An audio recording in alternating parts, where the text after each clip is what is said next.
It is 6:25 a.m. on day 6. Again, they're going to call this day 7. I'm going to call this day 6. And we are leaving the boat. And fortunately, even though it's 6:25 a.m., we get to sleep for a bit more today because we've got a 3.5-hour ride each way to Abu Simbel, which is like a really famous for movies and TV shows temple. I guarantee you go, oh, I know the front of that. Because when I saw a picture, I was like, oh, I know the front of that.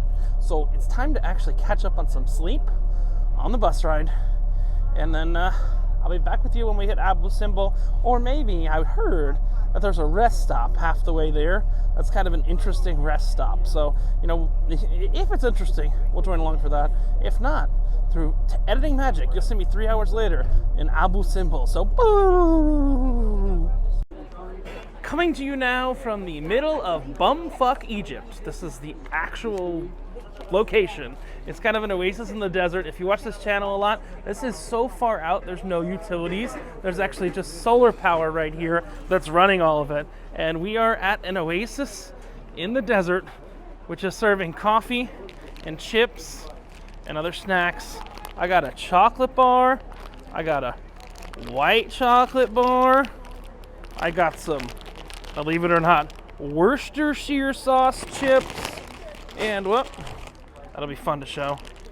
And some chili lime chips. But literally, I mean, if you could define where we are, number one, it's an oasis, because you see there's the oasis in the middle of the desert. But I want to walk out because this is the longest navigable road in Egypt that we're on right now on the way to Abu Simbel, which goes from Aswan to Abu Simbel, and we are in the desert. When they ask where it is, I'm going to go get my 360 camera so I can show you all. This is the pure definition. I'm going to curse again in this video because I mean, this is the middle of bumfucked Egypt. I mean, look, nothing but desert, desert, desert, desert. This is the one road that runs there, and it's a very, very, very rough ride in the back of the bus. It is starting to get hot. It is 8:45 from the actual middle of bumfuck Egypt on our way to Abu Simbel, and I'm pretty sure that you can fry an egg on this road. I mean, this is just kind of crazy. No cell service, no connectivity, no power, nothing. Just pure, unadulterated bumfuck Egypt. And that is where the term actually comes from. Pretty cool, right? I think it's pretty cool. Catch you at Abu Simbel. We finally got to the temple in Abu Simbel of Ramses II. And I will tell you what's nice is it is quiet here and it is fascinating. This is actually the sanctuary room that only the kings and the priests could go into. And this may be where the statue came on to the sanctuary room. But when you see the inside of this and the details that are in here, I'm going to take you outside in a second too. But if you look at the details here, oh, there's a bird. The details here are quite amazing. And there's some scenes here in this temple. I don't know how dark it is that you can see. There's some scenes here in this temple that are like straight out of classic Egyptian movies, Egyptian tropes. This one, if you can see, this is the fertility god. It is a little bit dark. I'm going to do something I probably shouldn't do, but we'll throw a little flash up. It's a little bit dark. And you'll see his member right there from the fertility god. And you can just kind of see the details. But I will tell you, the second most impressive thing is this next room. I know it's very dark. We're in a temple right now, but this is gonna brighten up pretty dramatically. It's all natural light in here. There's a little bit light in the side, but this room right here, with the full-size King Ramses II's. There are 8 of them in here. And this was actually fully relocated. It was much lower on the mountain where it was, so they cut it up and they had to rebuild it. But you'll see all these temple guards right here. Got some great 360 content coming out that's going to give you a much better perspective of this. But just, wow, incredible. Let me turn around so we're not going right at the sunlight.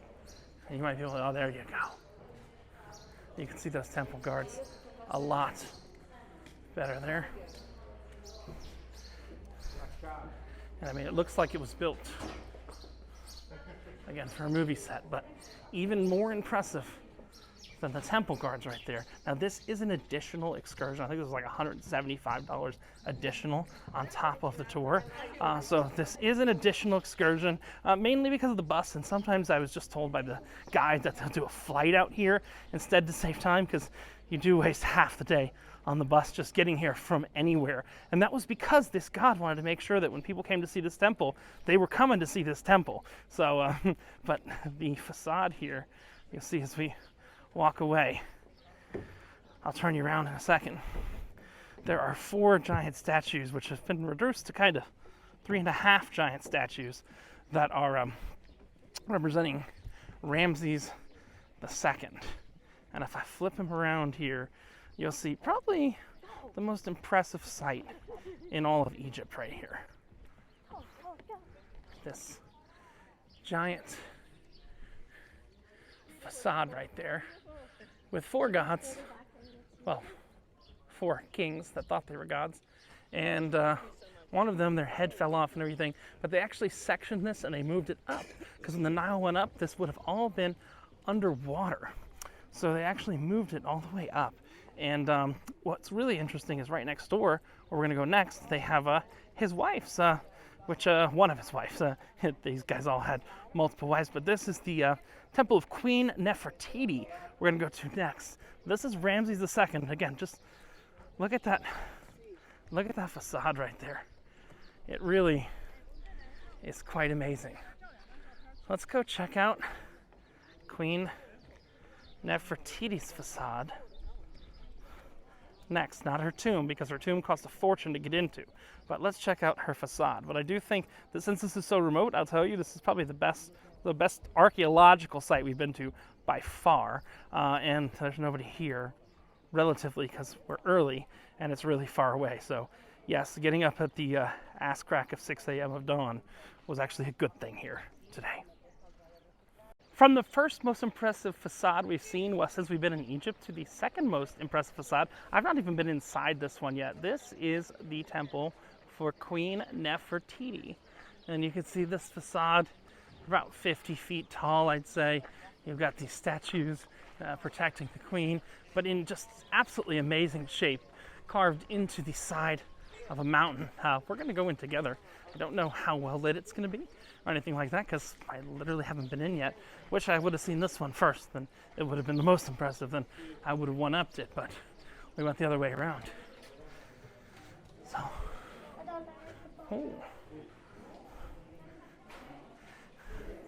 you can see all these different drawings in here. And you can see the appearance of the cow goddess and just how well all this is preserved. You're actually probably seeing it better than my eyes are right now, because I was just outside in the bright sunlight. So, good on you. But we're walking back. And there is the sanctuary. Overall, this seems a lot smaller than some of the other temples we've been into. But no, I'm saying even the other one was a lot smaller than some of the other temples we've been into overall. The statues are the big thing. I'm just saying the inside. Hey, look, modern electrical wiring. But really quite impressive to see. And I would say, yes, it is worth that extra bus ride, that extra plane ride, whatever it takes to get down here to Abu Simbel. But make sure that you bring a snack with you, because there's not much here. in Apple symbol. But you'll see all these different reliefs, different paintings. I think he's killing that guy. Slightly less, a lot less grandiose than the last temple we were just in, but still impressive of its own, especially given that big old relief in the front. Let's jump back up to the front and take a look at that, the relief on the front, the entrance, the facade, whatever you want to call it there, just from this way. So, coming down. And I will tell you, these are also the most accessible places we've been. They've built up wooden paths, there's not as many rocks and things like that. So I do have to say this is a very accessible temple. Both of these temples are like the most accessible things I've seen in Egypt so far. So I do kind of congratulate them on that. But that's one more look at the relief. And I think we're gonna get back to the bus. And look, this is been a by the time we get back, this is like a half day to 3/4 of a day adventure just to spend an hour and 20 minutes at these two temples. But just the grandeur and the scale. Definitely check out the 360 videos I'm going to put up, because you'll see that it's very much worth it. So I'm going to shoot some 360 now, and I'll come back to you if I find anything else along the way. We had so much fun the first time on our way over that we had to stop by Bumfuck Egypt again on the way back. And one of the things I was wondering is, we saw the solar power, but I was like, where do they get their panels from? Where do they get their water from? And because I'm a solar nerd, if you know this channel, I just solar powered my F-150 electric truck, and you'll see right behind me we've got solar panels. And, they've got solar. They've got a water truck that's connected into their toilets. They've got a satellite dish. They got a water pump. They've got everything. They really are kind of self-sustaining here in Bumfuck Egypt. And it's just right off the coast, right off the side of Interstate 75. Well, intra-country, it just goes in Egypt. 75 right here. Now you'll see it's a lot quieter in the afternoon, but here is the interstate right here. The police have shown up, and there's just a little thatch hut. So, I mean, if people really ask, they go, what is there that's actually here in Bumfuck Egypt? There's really not much, which I guess that's why they call it in the middle of nowhere. That's not really a destination of its own. It's just kind of, Bumfuck Egypt. So, coming to you from the middle of nowhere, from a coffee bar, and I guess, and look, they even call this place what I thought it was. They call it a mirage, because it is a mirage in the desert, and it's the Sarab.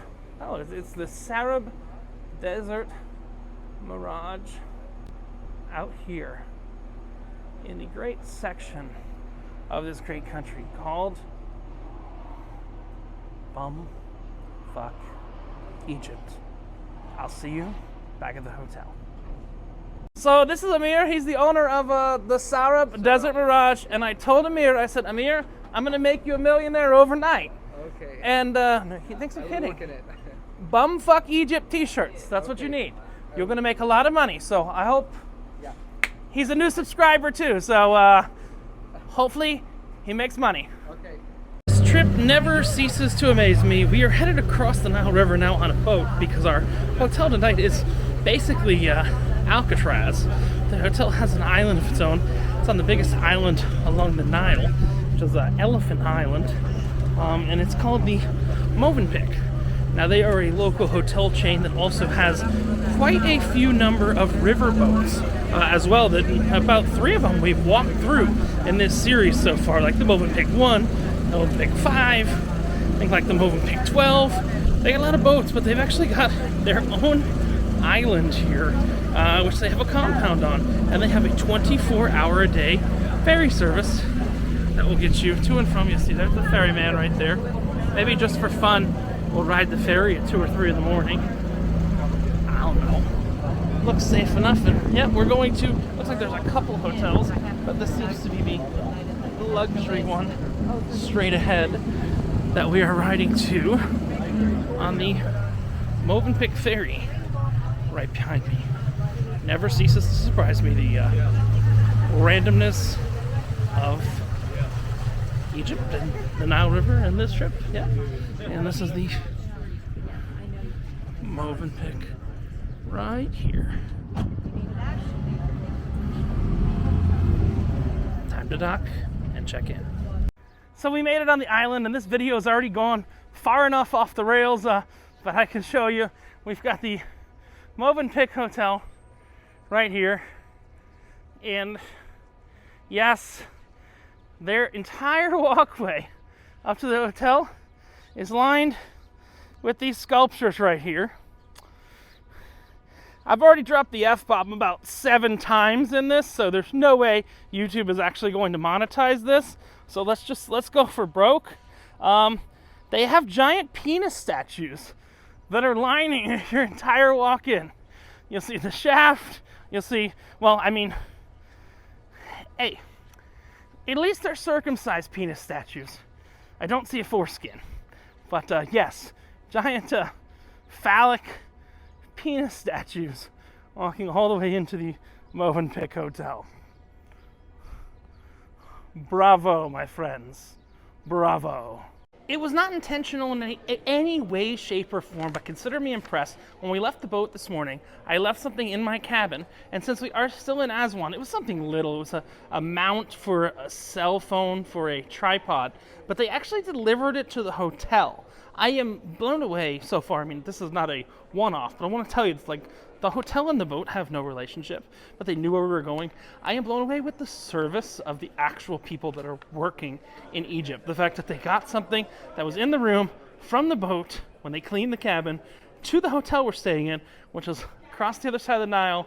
Consider me extremely impressed. See, Mayfair, room 202, and I got my little thing, which probably fell out of a bag somewhere. Super duper impressed, and that's why I left a significantly larger than recommended tip. I was recommended to leave $25. Yeah, I left the $25 I was supposed to give, but I gave my cabin guy more, my dining room guy more, the bar guy more, and I'm not gonna lie, in the bar, my bill was also considerably less for 4 days. A lot of drinking, all those videos you saw and stuff. I think I paid $30 total on my bill, so it is what it is, but I'm super impressed by the service here in Egypt as a whole, because that's a river cruise which is completely unrelated to the hotel working together. I don't know, I'm holding a camera, but if I can put the other one here, 2 very big thumbs up to the cooperation between 2 completely unrelated properties, unrelated things in Egypt. So we are now at the Movenpick Hotel, and I do love that they do have a modern tap key system compared to the boat. I also do love that they have completely given up on this energy switch, because nobody likes these things anyway. Like, this is their key that they've put here, not my extra key I happen to carry. Now, this is on the other bank of the Nile River, but unfortunately, it doesn't look like we have a Nile view. But we do actually have, a balcony we can use. First hotel didn't have this. In fact, we do have a slightly obstructed Nile view. There we go. And you can see, if you look out, you'll see that thing with the sail on it. That's a little bit of foreshadowing, because in 40 minutes, we are going to be sailing on a felucca. So there was no lunch today. That was piss poor planning between you and me. I think that tour should have included lunch, because breakfast was at 5 o'clock in the morning, and it's now 4:22 p.m. and we haven't had lunch yet, other than some chips and some junk food. But I'm going to go grab a sandwich or a burger or something like that, and then after that we are going to go on one of those guys right there, a felucca, and we're going to do a felucca at sunset. I'll take you along a little bit on this, but I'm going to tell you where you're going to want to watch that is in the 360 video that's going to come out. See you there. So since the last time I spoke to you, I scarfed down a club sandwich really quickly, and we are headed out at the Fanuca. I had a burger option, but we're going to go to McDonald's later. I'm going to take you along, and this is the Fanuca. There is no engine here. I think that's what's unique. So you've got a sail, and you've got a rudder right down there, but you know what you don't have? You don't have an engine. So this is like an old Egyptian sailboat. It's called a Fanuca. So we're gonna go for Fanuca ride. I'll take you along on this camera, but I think your better experience is actually gonna be if you check out the 360-degree Fanuca ride, which should be posted pretty soon. And we are on the Fanuca. I'm seeing how well the noise canceling, wind canceling microphone works there. You can kind of see coming by what we're on. It is very windy out here, but it is quite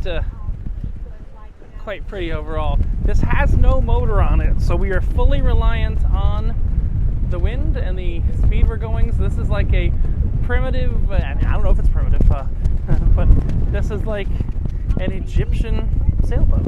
And you can see the sail change. Fortunately, the jib is a lot higher, so I'm not going to get knocked out by the jib right now, but the ride does go pretty quick, and it takes some pretty steep angles here. You can see that is perfectly level, and we are leveling down. How's the water temperature there? It's cold? It's good? Yeah, it's cold. Oh, there we go. Here we go. With a nice turn right there in the Fanuca. And we are on the Nile River, sailing under power that existed long before motors actually even existed on the Nile. It's really quite cool. Make sure you check out the 360 video of this. That's going to drop a few days after this video because it's much bigger. But I've got my little 360 pole up there and got some awesome 360 video that's going to drop of this. Now, we're going to get off the Fanuca in about a half an hour time, and we are going to go, we went yesterday to KFC. Today we are going to go, did somebody say McDonald's? And our tour guide from Globus actually is the one who recommended McDonald's. So we're going to go to McDonald's and check out McDonald's over here in Egypt. And after our Felucian ride, what did somebody say? Somebody said McDonald's, and this is literally on the Nile River. It's purely really cool and really insane that we're on the bank of the Nile River. And yesterday we were on the other bank and ran into a KFC. And today we're on this bank. Oh, that looks good. We run into a McDonald's. Now, hopefully they got one of those machines that you can order from that's in English, and you just doot, doot, doot, doot, doot, doot, doot, doot, doot, and you go in. But like, this is where the riverboats are, and here is where the McDonald's is. And unfortunately, it is not up to date enough to it's not up to date enough to have those machines. But you know, maybe one day they'll have those machines where you can order. Oh wait, hold on, something that they literally don't have in America anymore, I think is in this McDonald's. I legitimately think there is a play place in here. And I'm not intentionally going to show kids, but I will show, yes, there is a play place. No kids shown, yeah, it's a very tiny play place, but there's a basketball hoop and some other stuff like that. So yeah, this is a McDonald's with the play place. And let's not lie, it's crowded as hell. And the prices, I can't really see yet, so I can't tell you if reasonable or not. But I'm gonna order like the most strangest thing on the menu, most different from normal, and we'll see how it is.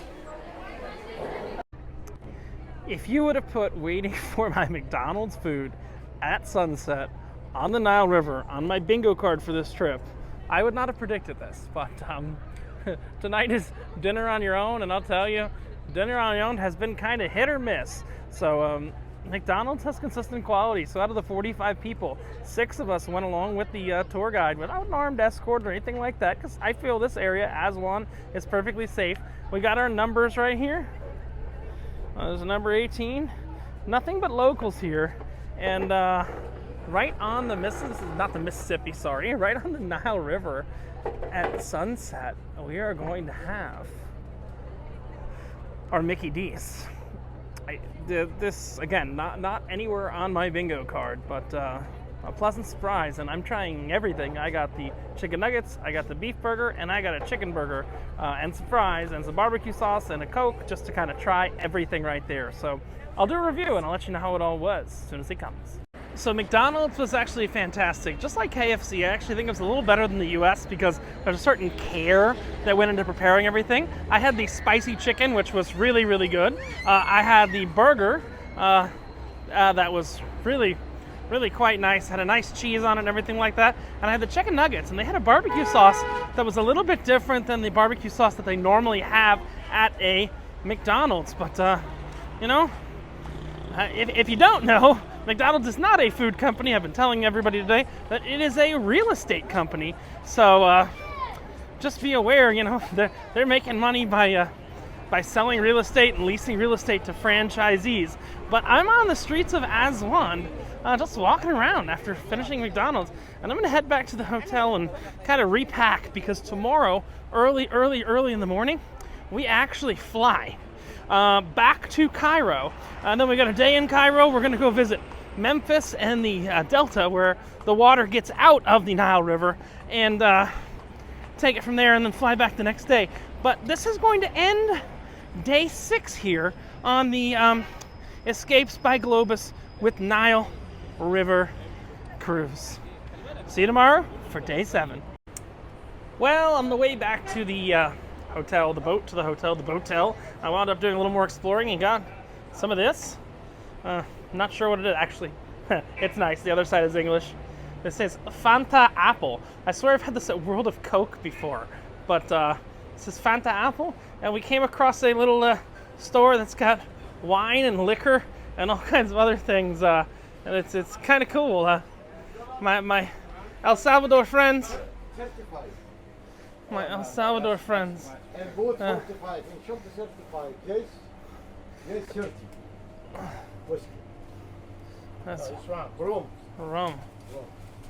They're trying to convince him to get some whiskey, rum, stuff like that.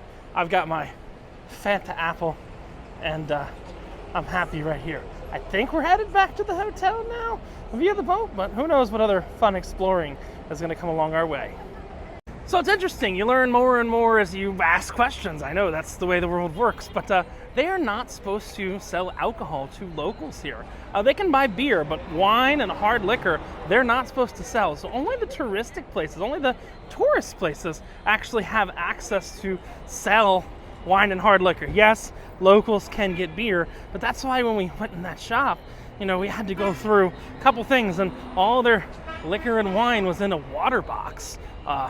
Strangely, but it's actually really kind of interesting that, like, on the boat the rules don't apply, but a lot of other tourist places can only sell alcohol after a certain hour of the day, can only sell so many drinks. It's a little crazy, and then it really can only sell to tourists or people that are traveling. Ooh, I got the burps from the apple drink. Can only really sell to tourists and people that are traveling with the tourist